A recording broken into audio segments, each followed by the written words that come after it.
Bien, ahora sí, buenas tardes a todos, ¿verdad? Me voy a estrenar con esta asignatura, al menos con los tópicos, ¿verdad? Ya que Luis Alonso pues está malito todavía y pues me los ha prestado o encomendado mientras se ha se recupera. Sí, ahorita me está escribiendo acá Johnny, sí, el parcial no es lunes, tendrían que ser martes, ¿verdad? Porque el lunes tienen bioquímica, algunos de ustedes conmigo, ahí sí se me había escapado. Bien, entonces vamos a estudiar o hacer un estudio comparativo del sistema circulatorio en los diferentes grupos de vertebrados o cordados. Tenemos que tener algunas nociones. Yo esperaría que ustedes hayan leído el documento, ¿verdad? Yo lo estuve leyendo anoche, bastante información, porque la parte del sistema circulatorio no solo incluye el corazón, que es prácticamente el eje central, sino que también incluye arterias, venas, capilares y otros componentes, ¿verdad? Entonces la práctica está diseñada en ese sentido. Ya ustedes, pues, esperaría yo también que hayan visto, ¿verdad? Yo voy a hacer la presentación tomando como base el mismo orden que ahí está. Y pues tiene algunas preguntas. La mayoría pues yo le he dado respuesta, ¿verdad?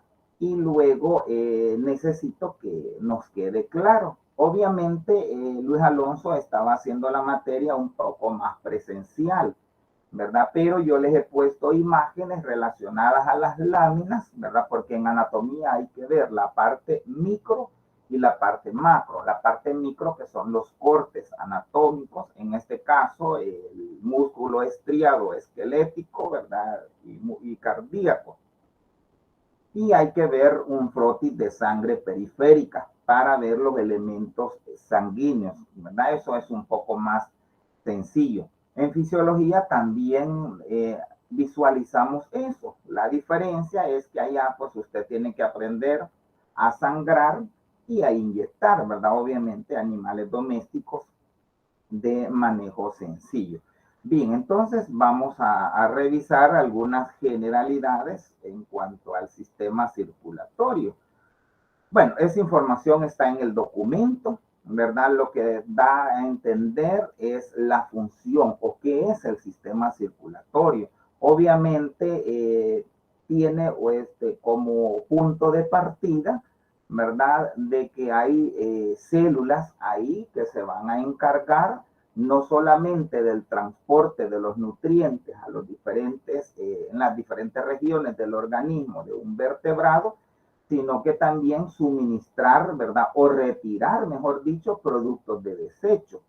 Eso pues también lo tenemos que mantener claro, ¿verdad? Hay un intercambio en este caso de esas sustancias, ¿verdad? Siempre con esas generalidades, al revisar el documento nosotros vemos que hay prácticamente tres tipos de corazón o tres tipos, en este caso, de sistemas, ¿verdad? La parte bicameral, que es la de los peces, la tricameral, que es de los anfibios y la mayoría de los reptiles, y tetracameral, que ya es para el caso de las aves y los mamíferos. Se entiende que ustedes iban a ver de manera macroscópica, ¿verdad? Los corazones o los sistemas, en este caso, que están preservados y que en un inicio hicieron con Luis Alonso, ¿verdad? Porque no solo es de estudiar el órgano, sino el sistema como tal, ¿verdad? Para que cuando lleven la fisiología tengan el conocimiento de que esto pues se refiere a la circulación que puede ser completa o puede ser incompleta y al mismo tiempo, ¿verdad? Cerrada o abierta dependiendo de cómo es el sistema, ¿verdad? Eso es lo que aparece en esa primera imagen a la izquierda, ¿verdad? En el caso de los peces, pues si ustedes se fijan, solamente tienen una aurícula y una ventrícula, por eso es que se dice que es bicameral. Obviamente va a tener un conjunto de redes, ¿verdad? Que son los capilares. Y luego en la parte de tricameral, pues tenemos a los anfibios, ¿verdad? Vamos a tener en este caso dos aurículas y un solo ventrículo, ¿verdad? Ese ventrículo es un poco más muscular, ¿verdad? Obviamente, la condición, ¿verdad? Acuérdense que los anfibios están en esa transición todavía entre agua y tierra, entonces todavía le hace falta alcanzar la parte evolutiva en cuanto a la estructura de máximo desarrollo en el sistema circulatorio, que es el corazón, ¿verdad? Entonces, a veces cuando estudiamos el corazón decimos que hay dos, ¿verdad? Y hablamos de una parte izquierda, que normalmente decimos, o si no superior, que son las aurículas, y la parte inferior, que son las ventrículas. Y a veces decimos, ¿verdad? También la parte izquierda, aurícula izquierda con ventrícula izquierda. Sin embargo, en el tricameral de anfibios no podemos decir esa situación porque solo hay un ventrículo, ¿verdad? Luego en aves y mamíferos, como ya hay cuatro cámaras, ya podemos decir que hay dos aurículas y dos ventrículas. Obviamente, siempre hay excepciones a la regla. Para el caso de los reptiles, pues yo les digo, normalmente son tricamerales, excepto en el grupo de los cocodrilos, ¿verdad? En los crocodilos que es el orden, entonces ahí ya tenemos cuatro cámaras, ¿verdad? Ellos ya tienen un poquito más de evolución en cuanto al corazón. Bueno, no entramos en detalle en los tipos de circulación porque no es objeto de la anatomía, para eso ya está la fisiología. ¿Qué más podemos decir del sistema circulatorio? Pues es muy complejo, está anatómicamente, pues va a estar formado por tubos ramificados, ¿verdad? Y en sí se hablan de dos aparatos, la cuestión relacionada al sanguíneo y el linfático, ¿verdad? No solamente es la sangre que se encuentra en el circulatorio, sino que también está la linfa, que es otro líquido. Sin embargo, es más evidente el estudiar, obviamente, el primero, que sale del corazón, ¿verdad? Y obviamente específico sobre arterias, tubos que llevan la sangre hacia el corazón, en este caso son las venas, y los capilares que unen a las arterias con las venas. Esto es lo que nosotros conocemos en términos anatómicos como vasos sanguíneos, venas, arterias y capilares, ¿verdad? Creo que después estará el esquema para interpretar eso que estamos mencionando, ¿verdad? Eso es un vaso sanguíneo. Pueden ser de tres tipos. Eso, pues la diferenciación va a estar prácticamente en la luz o en la longitud, en este caso del interior de ese vaso. Por ejemplo, en la imagen estamos viendo el capilar va a ser más delgada la luz. La arteria, ¿verdad? Es un poquito más gruesa y la vena lo es aún más, ¿verdad? Por eso es que también hablamos de sangre venosa, sangre arterial y a veces hablamos de sangre capilar, ¿verdad?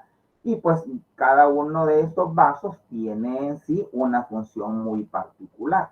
Ahora, el máximo desarrollo evolutivo obviamente lo vamos a tener en los mamíferos y específicamente el tópico que se toma como base en este caso es el ser humano. Ahí está comparativo, ¿verdad? Para que vean, ¿verdad? Que el eje central del sistema obviamente es el corazón. Vamos a tener venas y vamos a tener arterias y capilares. Eso pues no se nos tiene que olvidar que son los vasos sanguíneos. ¿Cuáles son los materiales que se usan en esta sesión? Obviamente, corazón de cada una de las clases de vertebrados. O sea, ustedes tienen que hacer un estudio comparativo. A veces se hacen cortes para que usted determine y compruebe realmente lo que yo les estoy mencionando, que los anfibios solo tienen un ventrículo. Además hay que ver, ¿verdad?, la parte de las cuerdas tendinosas, si es posible las válvulas bicúspides, tricúspides, ¿verdad? Pero eso solo se puede hacer cuando los tenemos al fresco o los tenemos preservados, ¿verdad? Tenemos que usar un estuche de disección.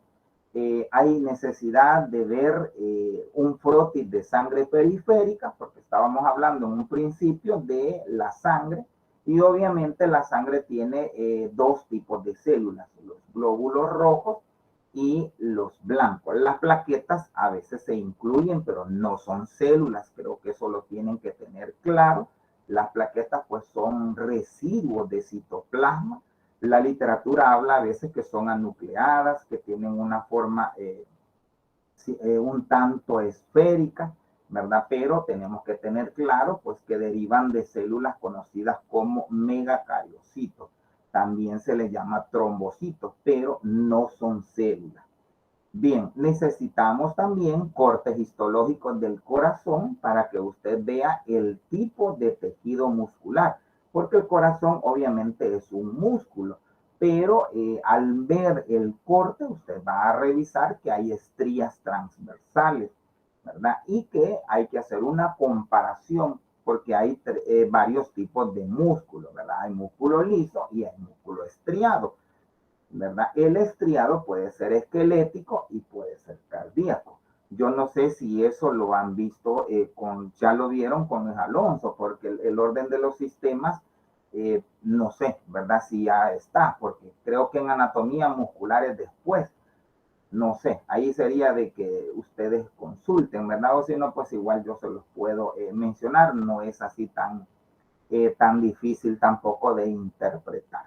Bien, se necesitan bandejas de disección donde se van a depositar, en este caso, los animalitos, ¿verdad? Para que usted vea cómo está unido un órgano con respecto al otro. Y pues obviamente un microscopio, que de preferencia es uno de campo claro para ver la lámina, aunque también se puede hacer, ¿verdad? Con el estereoscópico, pero para ver ya, digamos, en otra dimensión, hacia el interior, ¿verdad? O ver el espesor.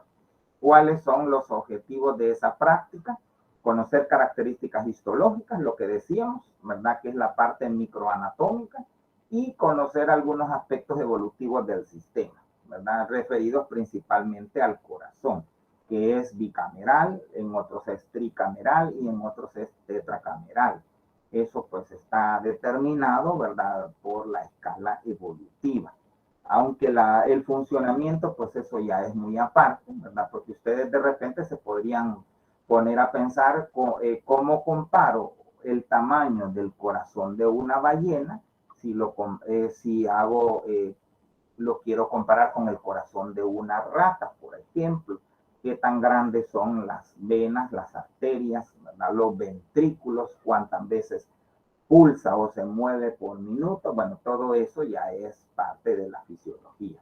Bien, vamos a la primera actividad, observación de frotis de sangre. Dice frotis de sangre, pero se entiende que es sangre periférica, porque no es, ¿verdad?, es sangre venosa la que se va a ver al fresco, sino que hay que hacer un frotis, ¿verdad?, que es un procedimiento que se hace en áreas afines de anatomía, fisiología, microbiología, para que quede una capa de células y usted pueda visualizar los componentes, en este caso, de la sangre.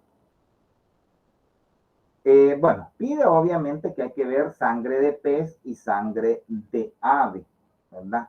Esto también es importante que ustedes lo manejen, siempre tiene las mismas funciones, ¿verdad? Pero si nosotros nos desencadenamos a revisar los diferentes grupos de células, pueden haber variantes en cuanto a la línea blanca. Siempre hay glóbulos rojos, blancos y plaquetas en todos los grupos de vertebrados.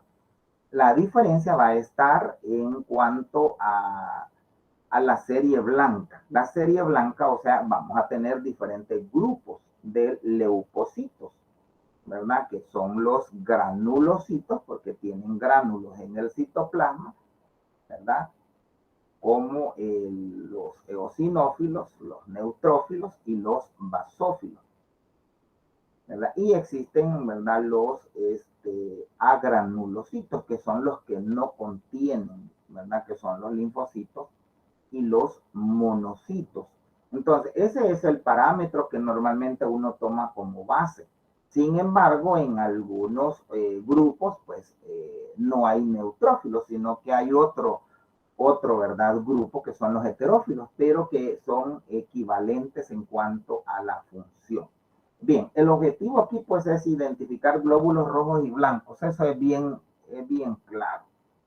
Bueno, eso es lo que se tendría que ver con las láminas permanentes que tiene Luis Alonso. ¿verdad? Hay que ver glóbulos rojos y glóbulos blancos.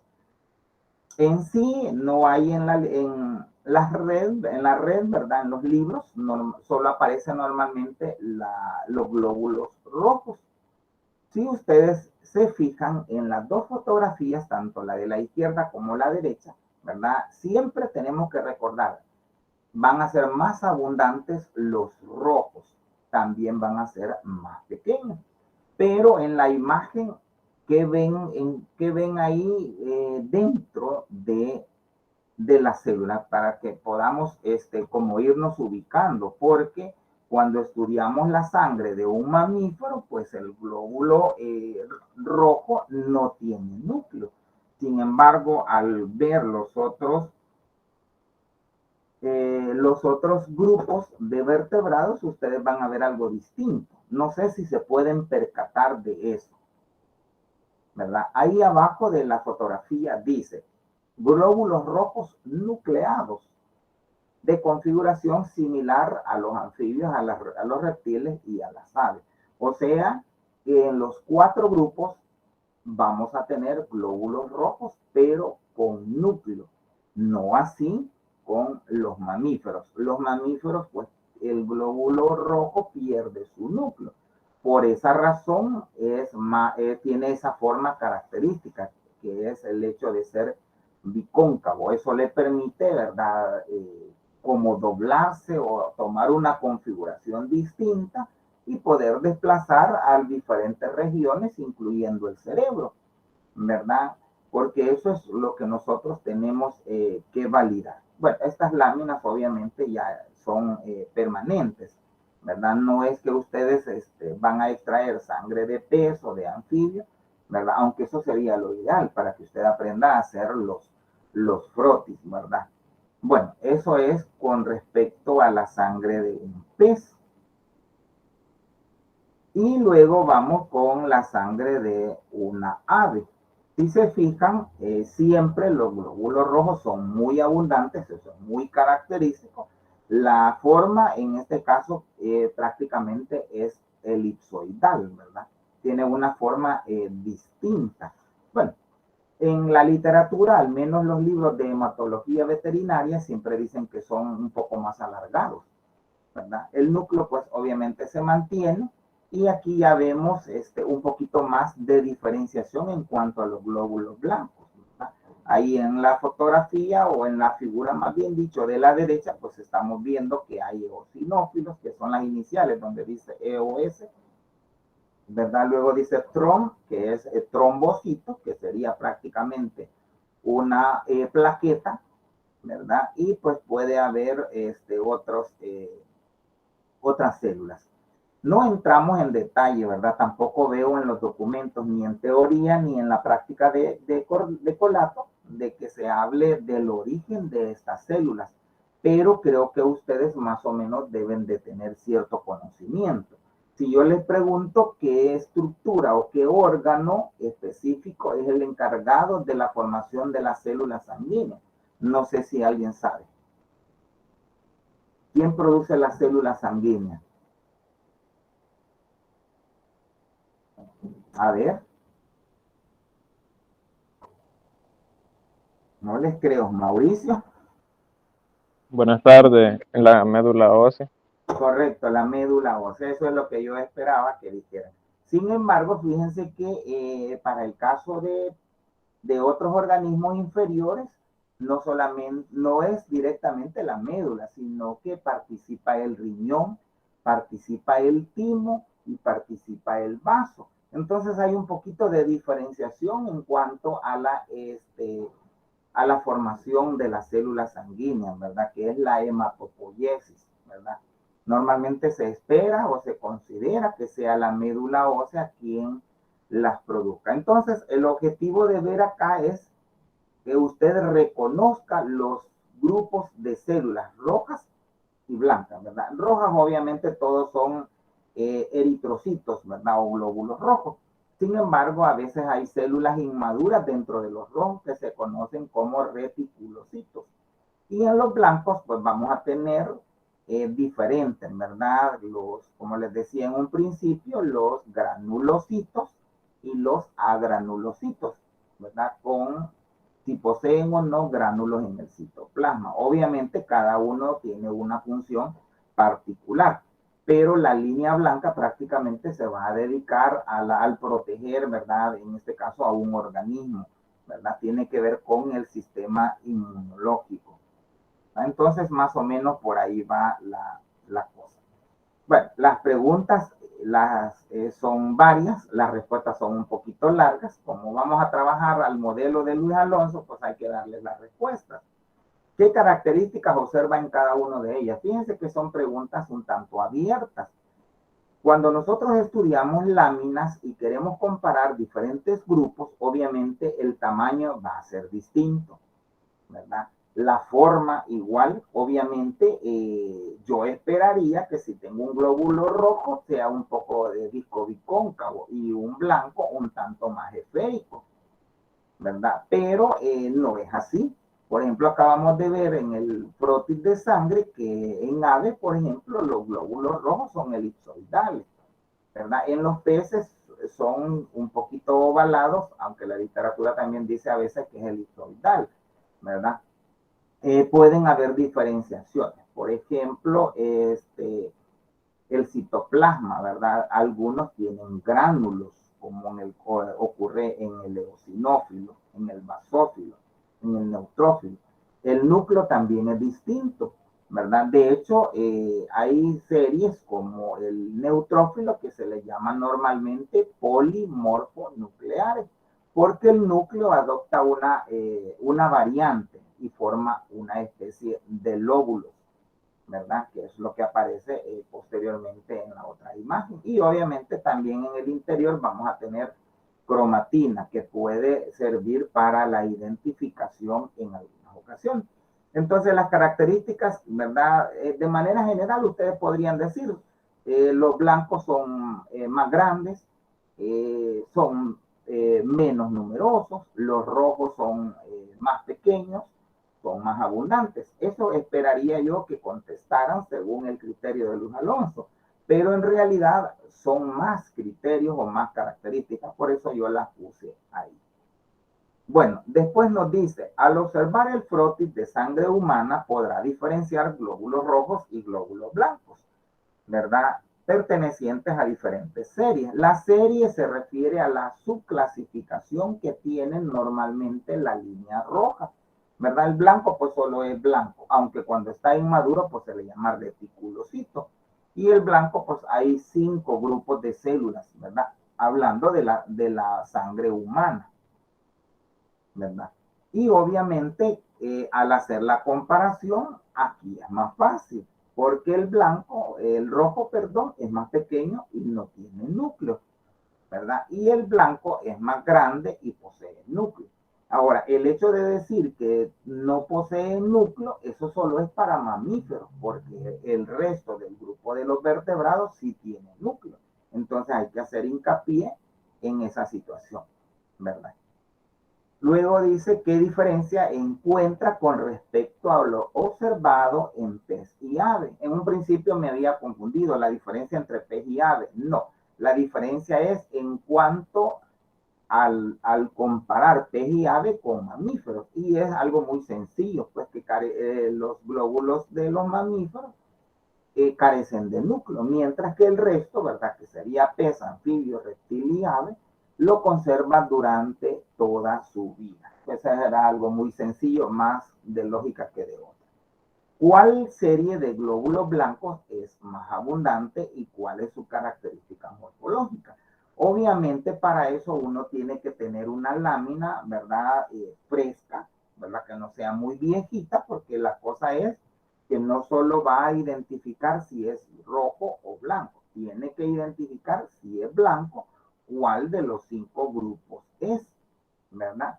Y de acuerdo a las fórmulas diferenciales que se usan en hematología, un paréntesis, es la ciencia, ¿verdad?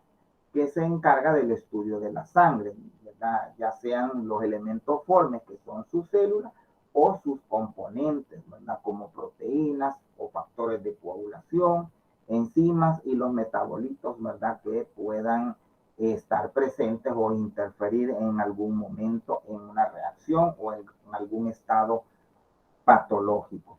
Entonces, existen fórmulas, chicos, por lo menos para la parte de mamíferos, ¿verdad? Es que es lo más común. Entonces, en las fórmulas, ¿verdad? Se espera que los neutrófilos sean los más abundantes. De hecho, cuando nosotros nos hacemos un examen de sangre, lo primero que vemos, ¿verdad? Decimos es un hemograma. O sea, van a determinar o van a hacer un recuento de células a través del microscopio. No es que van a contar una por una, sino que se hace células por campo y se usa un aparatito que se llama piano. Y usted va viendo y tocando, ¿verdad? Según el tipo de célula que observa por campo. Y luego hay una fórmula que hace una pequeña multiplicación hasta que le da un porcentaje. Debe de ser superior al 60, ¿verdad? Entonces los más abundantes son los neutrófilos. ¿Y cuál es la característica morfológica? Ya vamos a ver la lámina. Pues es que forma una protuberancia o lóbulo. Estamos hablando del núcleo, por eso se le llama polimorfo nuclear. Poli es mucho, morfo es forma. O sea, el núcleo adopta diferentes formas, ¿verdad? A eso se refiere. Y pues ahí está como para ubicarlos con lo que yo estaba mencionando. En la sangre pues tenemos eritrocitos, que son los glóbulos rojos, tenemos las plaquetas, que también se les llama trombocitos, ya dijimos que no son células, ¿verdad? Y están los leucocitos, que también se llaman glóbulos blancos. Los blancos a su vez se dividen en dos series, a granulocitos cuando no hay gránulos cuando no hay gránulos en el citoplasma. Y estos pueden ser monocitos o linfocitos. Y está el otro grupo, granulocitos. Estos tienen gránulos en el citoplasma e incluye los basófilos, que son los más difíciles de observar, los neutrófilos, que son los más abundantes, y los eosinófilos, si se fijan, son los que tienen mayor cantidad de gránulos en el citoplasma. Cada uno de ellos tiene una función particular. En general es el sistema inmune, ¿verdad? Que es la defensa contra los agentes extraños. Pero a veces tenemos problemas con las alergias y entonces los eosinófilos se van a disparar, ¿verdad? Si tenemos problemas de infección, se van a disparar los neutrófilos y así sucesivamente, ¿verdad? Pueden haber ciertas variantes, aunque en algunas enfermedades, ¿verdad? Son las plaquetas las que van a determinar que hay un estado anormal. Tienden a subir o tienden a bajar, dependiendo, ¿verdad?, de algunas condiciones. Ese es el frotis de la sangre humana. Miren, siempre los más abundantes son los rojos, ¿verdad? Tienen una forma característica que es el hecho de parecer un disco bicóncavo, no hay núcleo, ¿verdad? Eso que ustedes ven de color blanquito en el interior es una depresión que se forma, ¿verdad?, como parte de su morfología característica y la tinción que se utiliza, ¿verdad? Las células más grandes que ven ahí y que son más escasas son los glóbulos blancos, que también se llaman leucocitos. Entonces, en anatomía usted debe de aprender a diferenciar cuándo es rojo, cuándo es blanco. Y si es blanco, saber qué tipo es, ¿verdad? O al menos que reconozca los más abundantes, que son los neutrófilos. Ese que aparece en la parte inferior izquierda, ese es un neutrófilo. Miren, el que está más grande en la parte superior derecha parece más un basófilo. Y el de arriba, ¿verdad?, podría ser un eosinófilo que no se distingue bien, ¿verdad? O podría ser un neutrófilo. Habría que determinarlo. Por eso es que es importante cuando llevamos estos cursos, ya sea anatomía y fisiología, hay que tener una hojita, ¿verdad?, para establecer comparaciones entre los diferentes grupos o en las diferentes formas. Vienen más preguntas. ¿Cuál es la función que desempeña en el organismo las diferentes series de leucocitos? Yo ahí lo puse. Linfocitos, respuesta ahí específica. Los linfocitos pueden ser de dos tipos, los linfocitos T y los linfocitos B. Ahí lo termina usted de leer. Los monocitos están emparentados con la fagocitosis y la respuesta inmune específica. Los neutrófilos también con la fagocitosis y con procesos de inflamación. Los basófilos son inductores de alergia y función secretora. Y los eosinófilos están relacionados, ¿verdad?, contra los parásitos, con una función bactericida y también con procesos de cicatrización. Aunque la literatura también dice que los eosinófilos aumentan cuando hay procesos de alergia, ¿verdad? Bueno, después nos dice, observe las plaquetas y anote las características. Nos vamos de nuevo al frote.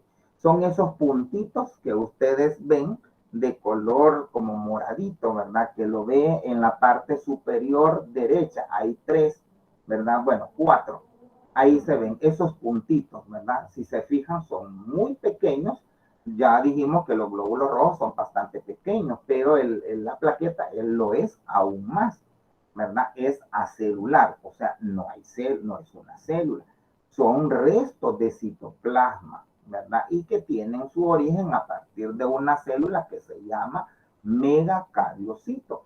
A las plaquetas también se les llama trombocitos y obviamente están con la función, ¿verdad?, de hemostasia. Hemostasia es el equilibrio que debe de existir en la sangre para que ésta no salga o no se derrame, ¿verdad?, por cualquier abertura o fisura de un organismo, ¿verdad? En español es participar en la coagulación sanguínea.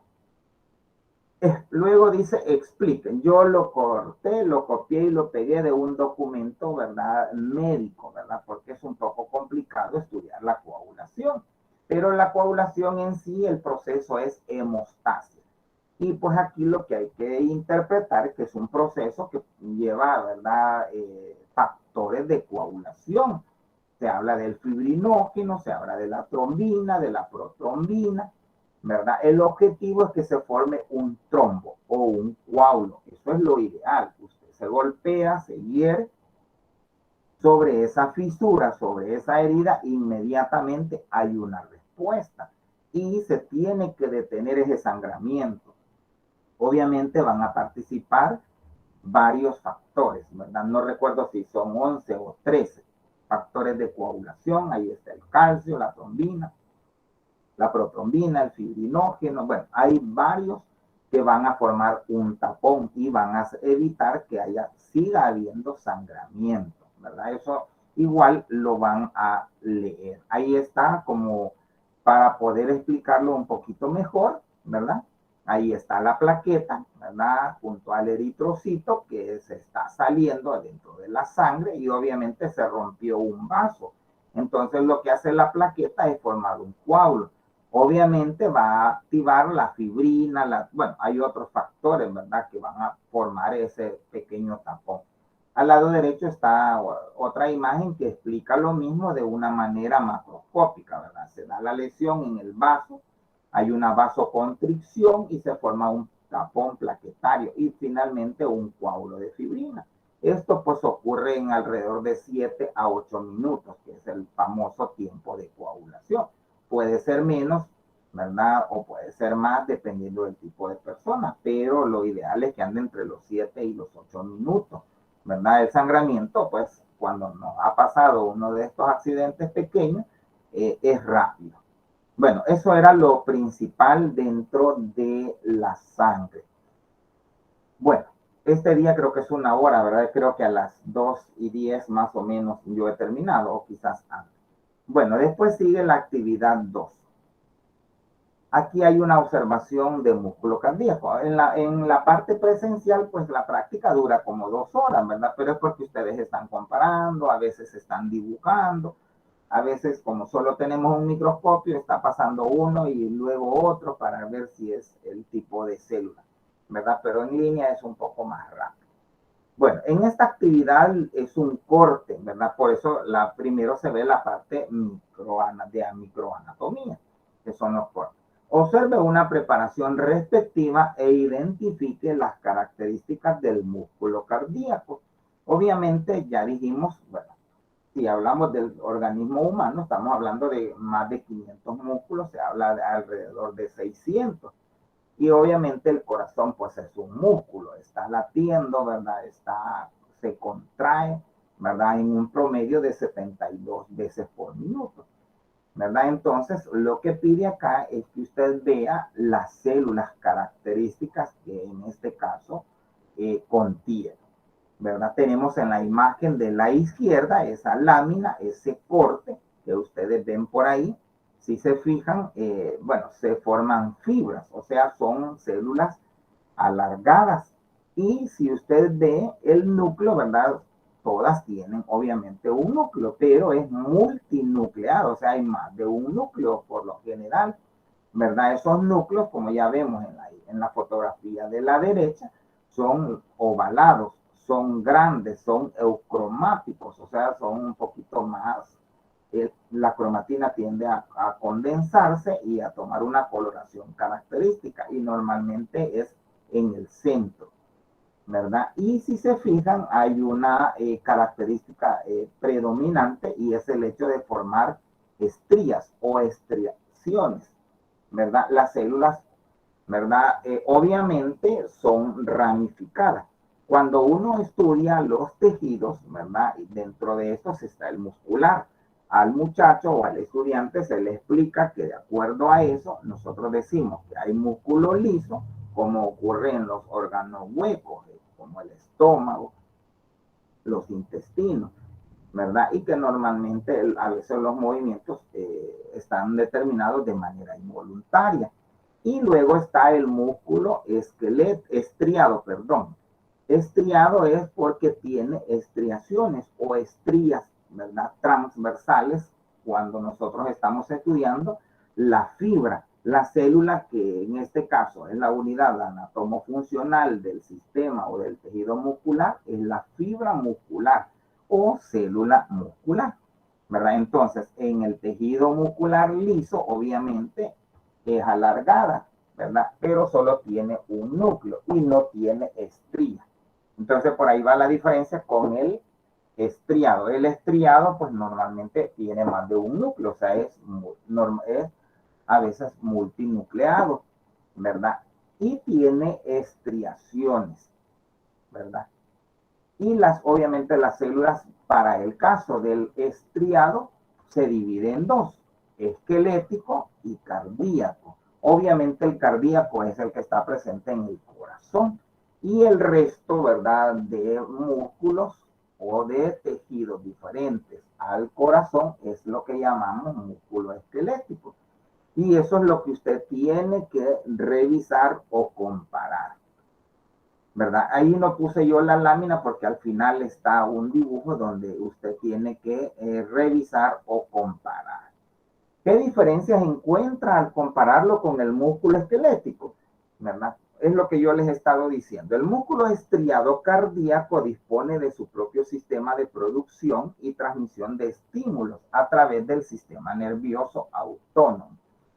Debido a la relación tan estrecha que existe entre sus células, al músculo estriado cardíaco le basta un solo estímulo que alcance el umbral para desencadenar todo el proceso de contracción, o sea, es independiente del resto. Y existe un periodo de relajamiento en el músculo estriado cardíaco, es más largo que en el estriado esquelético, razón por el cual el corazón en condiciones normales nunca está en contracción permanente, ¿verdad? O sea, a veces el corazón tiende a latir o a contraerse más rápido que en otras ocasiones. Pero para que quede más claro, puse este cuadrito, porque la diferencia, como es anatomía, tiene que ser basado en cuanto a la morfología. Ahí está, ¿verdad? Arriba es músculo estriado esquelético y abajo es músculo estriado cardíaco. Entonces, ¿cómo ve usted la diferencia? Obviamente en el muscular cardíaco hay ramificaciones, en el muscular estriado esquelético no hay. Y eso es lo que dice el documento, ¿verdad?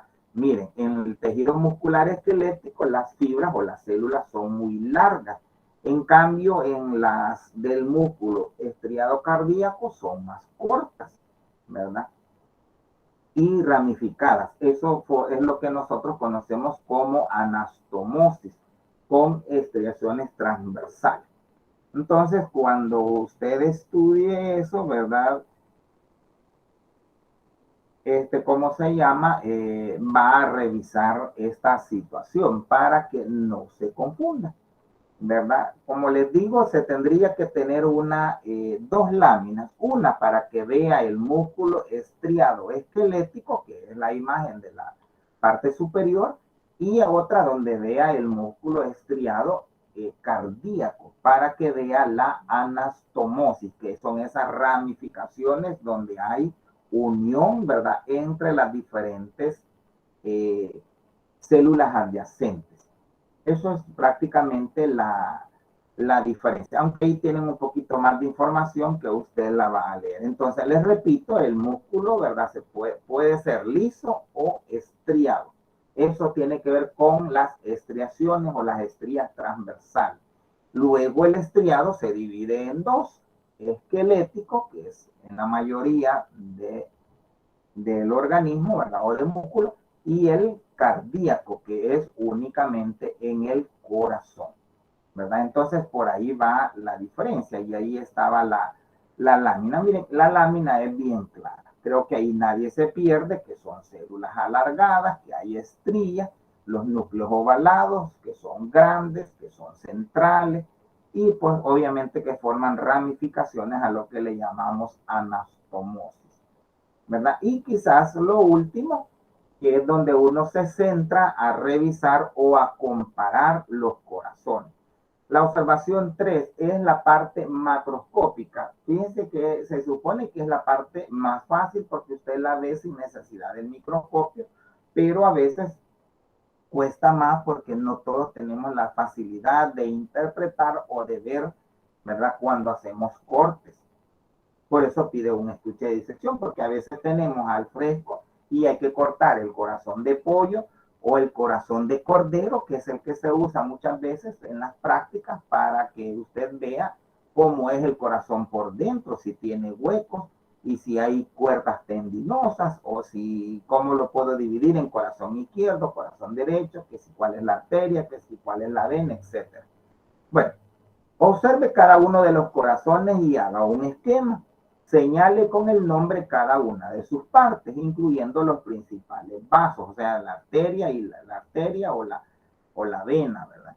Siga las instrucciones de su instructor para disectar cada corazón, o sea, es para abrirlo y poder observar las características internas, ¿verdad? En red, pues es como que no hay, solo está como la comparación entre bicameral, tricameral y tetracameral. Y ahí eso es lo que yo saqué de esa imagen. En los peces, pues el corazón presenta solo dos cavidades. En los anfibios tiene tres: una aurícula primitiva única y dos cámaras separadas, ¿verdad? Se habla de izquierda y derecha y un solo ventrículo. En aves y mamíferos poseen el corazón ya con cuatro cavidades, aunque los reptiles, ¿verdad?, siempre tienen tres cámaras, excepto los cocodrilos. En aves y mamíferos vamos a tener dos mitades, ¿verdad? El corazón dividido en dos mitades: aurícula izquierda y derecha, y ventrículo izquierdo y ventrículo derecho, ¿verdad? Ya es un tanto más evolucionado. Y ahí está la comparación ya, ¿verdad?, si lo queremos considerar ya con fisiología. Miren, o sea, vamos a tener sangre venosa, que es el color azul, sangre arterial, que es el color, en este caso, rojo, ¿verdad? Y sangre mezclada, o sea que se mezcla la sangre venosa con la sangre arterial. Se supone que no se deben de mezclar, ¿verdad? Porque la sangre, ¿verdad?, circula puede ser del corazón a los pulmones, ¿verdad? Para, en este caso, oxigenarse, y de los pulmones, ¿verdad?, al resto del cuerpo bueno, para a veces eliminar sustancias de desecho. Entonces, si se fijan en los peces, pues no existe esa condición. Por eso es que se habla de un corazón distinto, ¿verdad? Solo hay dos cavidades, pero solo está circulando prácticamente una sangre venosa. En anfibios, ¿verdad?, hay sangre arterial, pero si se fijan, también hay sangre venosa y hay sangre mezclada, ¿verdad? Pero es por esa razón, porque hay un solo ventrículo. Obviamente se tienen que mezclar cuando están circulando. En reptiles, lo mismo, ¿verdad? Ya puede haber, como en el caso de los reptiles, ¿cómo se llama? Una división del ventrículo en izquierdo y derecho, pero siempre se mezcla la sangre, ¿verdad? Es una desventaja. Sin embargo, aves y mamíferos van a tener sangre venosa y sangre arterial distinta, ¿verdad? O sea, la función de la aurícula y la ventrícula no se van a mezclar la sangre, pero eso ya es fisiología. Ahí aparece un link donde usted puede ir a revisar cierta información que hay por ahí en red. Y de ahí, pues, lo que se describe en el documento, ¿verdad? Yo agregué características básicas de cada grupo de ¿cómo se llama? De cada grupo de vertebrados, ¿verdad? Se habla de los peces, que es lineal, con una secuencia de 3 cámaras en serie. Y ahí está el esquema, ¿verdad? Ese es el corazón de un teleósteo, ¿verdad? Que es un pez óseo, ¿verdad? En la literatura a veces aparece también el corazón de un elamobranquio, ¿verdad? Pero yo no puse ese porque en realidad la práctica solo dice el corazón de un pez y se entendería que si lo hacemos presencial, lo que se revisa a veces es el de una mojarra, ¿verdad? Que es lo que a veces es más común, excepto que tal vez alguien consiga un tiburón, pues ya tendría un corazón más grandecito, pero un poquito más primitivo, ¿verdad? Porque los elasmobranquios o los peces cartilaginosos son más primitivos. Entonces, eso es lo que se ve. A la izquierda las partes y a la derecha el corazón, ¿verdad? In situ, ¿verdad? Perdón, al fresco, ¿verdad? Eso lo tomé de un video. Y ahí pues creo que no hay mayor dificultad, porque solo son 2 cavidades.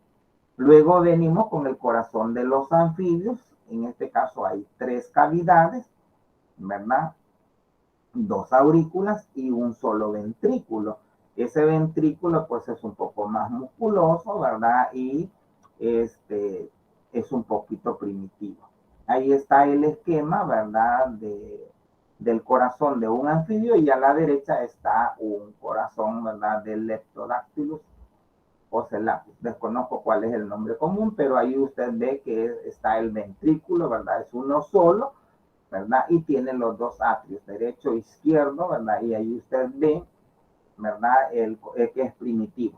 Cuando nosotros abrimos un sapo es bien fácil, es rápido para encontrar el corazón, porque usted retira el sistema tegumentario y como el esternón, ¿verdad? Es bien corto, usted solo lo levanta y ahí está el corazón, ¿verdad? Es bien fácil sacarlo, ¿verdad? No es como el caso nuestro, que el corazón está bien protegido porque nuestro esternón, ¿verdad? Y las costillas, pues lo protegen un poquito más. En el sapo es bien fácil, apenas levanta usted el esternón, ahí está el corazón detrás. Bueno, de ahí habla un poquito sobre los reptiles, ¿verdad? Que la mayoría pues son tricamerales, como en el caso de los quelonios, que son las tortugas, y los escamosos, que son los lagartos. Sin embargo, los crocodilos o cocodrilos, ¿verdad? Ya tiene 4 cámaras. Eso quizás sería una variante si habláramos de un examen, ¿verdad? Que el grupo de reptiles ya no tienen un corazón tricameral o que el grupo de vertebrados tienen un corazón bicameral, que son los peces. Y ahí está el corazón, ¿verdad? A la izquierda, que es el de un lagarto, y al de la derecha, que ya es el de un caimán. Bueno, de ahí ya se habla de aves y mamíferos en conjunto, porque prácticamente ya tienen un corazón tetracameral.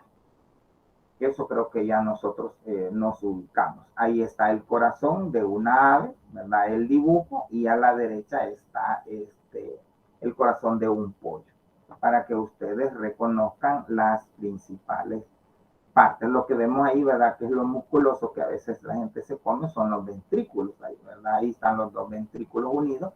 Y lo que ven ahí como amarillito, que pareciera como grasita, ¿verdad? Es la aurícula. Es la aurícula derecha y la izquierda que están por ahí.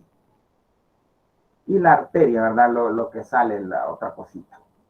Bueno, eso ya es el corazón de un mamífero y a la derecha está el corazón de un cordero, que es el que se toma como base y a veces se le hacen los cortes porque nosotros necesitamos ver que hay cuerdas tendinosas en el interior y que no es totalmente sellado, ¿verdad? Sino que es un tanto hueco y que hay válvulas, ¿verdad? Bicúspide y tricúspide que no permiten que se mezclen los dos tipos de sangre, ¿verdad? Y que haya una comunicación más directa.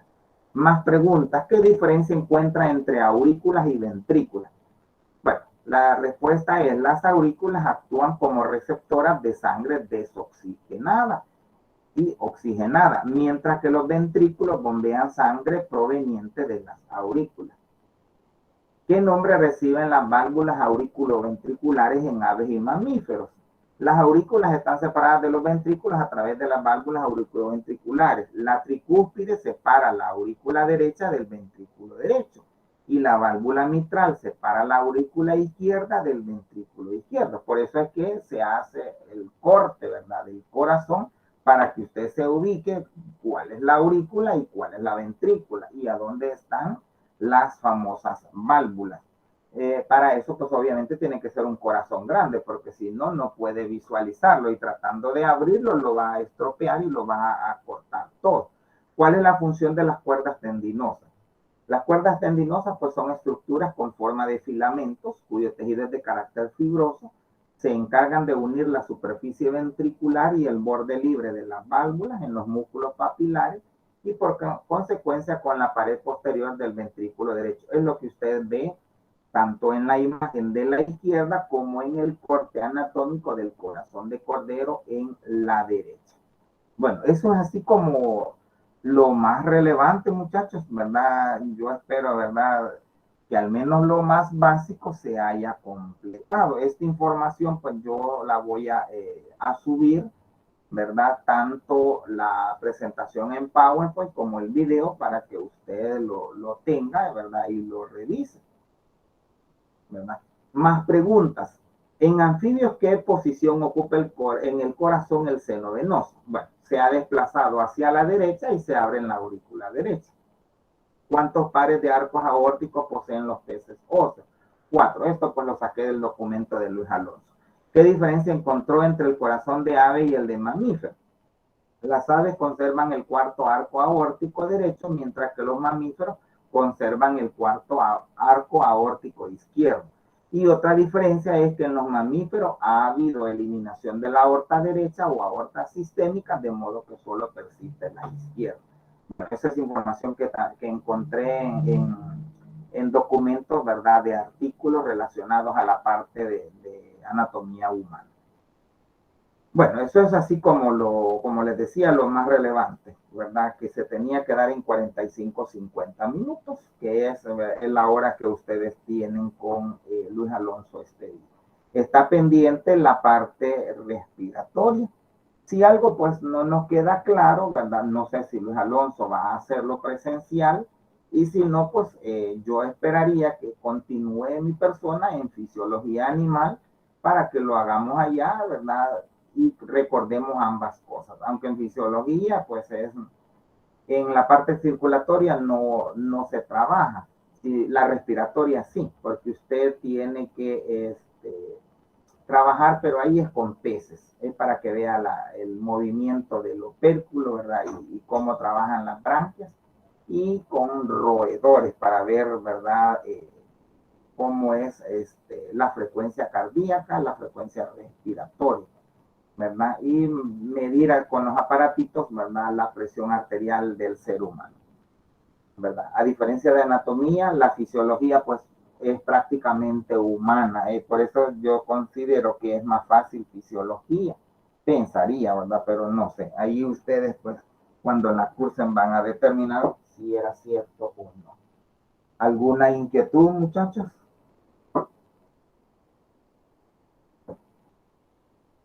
Si no, pues solo les va a tocar leer, ¿verdad?, los documentos y la información extra que yo les voy, a subir, ¿verdad?, para tenerlo como Claro, como les digo, lo voy a subir después para que lo tengan ahí de base.